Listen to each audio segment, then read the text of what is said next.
So I did a little mowing tonight. And it's much better walking around now that I mowed a little bit.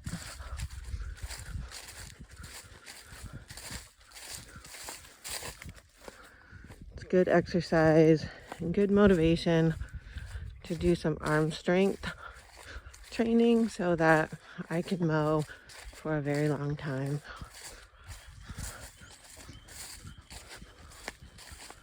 So I just made a little path. I left some areas wild for the animals, and also because I was tired.